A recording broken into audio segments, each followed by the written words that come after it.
Bismillahirrahmanirrahim. আসসালামু আলাইকুম everyone, this is me Akhi from my YouTube channel Akhi's creation. আজ আপনাদের ঘরে থাকা কিছু উপকরণ দিয়েই সহজ উপায়ে পায়েস বা ক্ষীর তৈরি করে দেখাবো। আজকের ভিডিওটি মূলত আমার বিগিনার আপুদের জন্য। এজন্য প্রথমে একটি হাঁড়িতে দুধ নিয়ে বলক আসা অবধি নাড়তে থাকবো। আমি এখানে 2.5 লিটার দুধ নিয়ে তাতে হাফ লিটার পানি নিয়ে নিয়েছি। একটি বলক চলে আসলে তাতে তেজপাতা, এলাচ, দারুচিনি দিয়ে ভালো করে মিশ্রণটি মিশিয়ে নেব।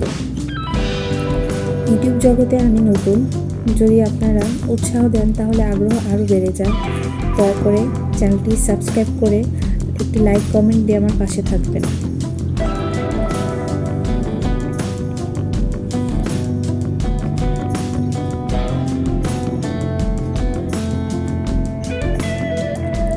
তারপর 1 কাপ চাল ধুয়ে পানি ঝরিয়ে নিয়ে তা দুধের মধ্যে দিয়ে দিব। চালটা ফুটে আসা অবধি নাড়তে থাকতে হবে। খেয়াল রাখতে হবে যেন নিচে লেগে না যায়। যদি ধরে যায় তাহলে এটা খেতে একদমই ভালো লাগবে না। যখন চালটা 70% ফুটে আসবে তখন দুধ দিয়ে দেবো 1 কাপ পরিমাণ। উষ্ণ গরম পানিতে গুঁড়ো দুধ মিলিয়ে পায়েসের মধ্যে দিয়ে দিচ্ছি। লক্ষ্য রাখতে হবে যেন পানি বেশি গরম না হয়, তাহলে গলা পাকিয়ে যেতে পারে।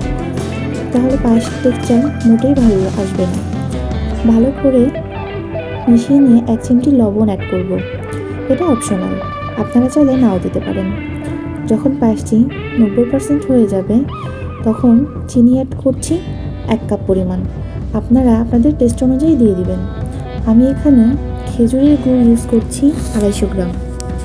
আমার কাছে মনে হয় গুড় দিলে পায়েসের ঘ্রাণটা ও রঙটা অনেক সুন্দর হয়, এক্সিলেন্ট একটা কালার আসে।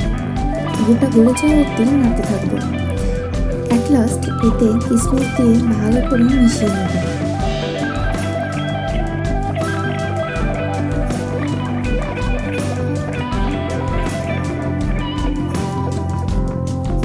পায়েসের টপিংয়ে দেওয়ার জন্য কিছু কাঠবাদাম ও কাজু বাদাম কুচি করে নিয়ে পাশে রেখে দেব।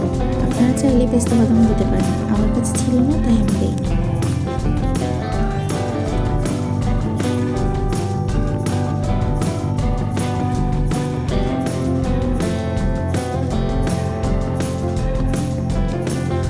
এদিকে পায়েসটা মনের মতো ঠিক হয়ে আসলে চুলাটা বন্ধ করে একটি সার্ভিং বোলে নামিয়ে বাদাম দিয়ে সুন্দর করে পরিবেশন করলেই রেডি সুস্বাদু মজাদার পায়েসের রেসিপি। ভিডিওটি ভালো লাগলে অবশ্যই ফ্রেন্ডস অ্যান্ড ফ্যামিলির সাথে শেয়ার করবেন। একটি লাইক ও সাবস্ক্রাইব করে পাশে থাকবেন, আর বেল আইকনটি টিপে দিতে একদমই ভুলবেন না। আজ এই পর্যন্তই। Thanks for watching.